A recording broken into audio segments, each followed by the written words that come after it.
ایک روایت میں نبی کریم صلی اللہ علیہ وسلم نے اللہ تعالیٰ کی رحمت کو بیان فرمایا مثال کے ذریعے۔ اللہ تعالیٰ اور اس کے پیغمبر کی یہ سنت ہے کہ وہ بعض اوقات کوئی معاملہ سمجھانے کے لیے تمثیلات کا سہارا لیتے ہیں۔ تو ایک روایت میں نبی کریم صلی اللہ علیہ وسلم نے اللہ کی رحمت سمجھانے کے لیے ایک تمثیل کو بیان فرمایا۔ چنانچہ آپ بیان فرماتے ہیں کہ ایک شخص ہے جو صحرا کے سفر پر ہے۔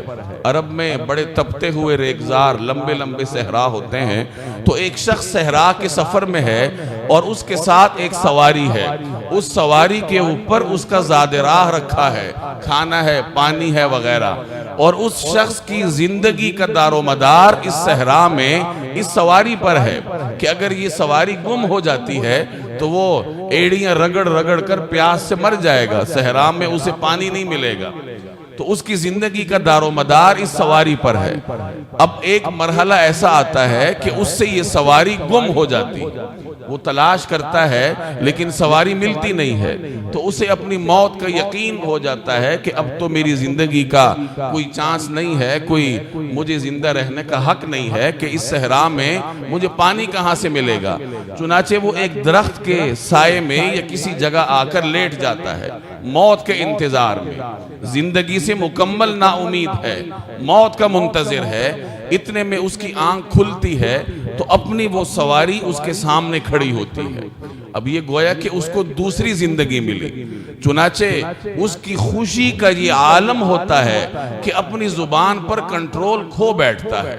یہ انسانی فطرت ہے، جب وہ بہت زیادہ خوش ہو تو اپنی زبان پہ قابو نہیں رہتا، بعض اوقات کوئی غلط سلط جملے اس کی زبان سے خوشی کے مارے بھی نکل جاتے ہیں۔ چنانچہ وہ خوشی سے اتنا بے قابو ہوتا ہے کہ اس کی زبان سے یہ جملے نکل جاتے ہیں کہ یا اللہ تو میرا بندہ میں تیرا رب۔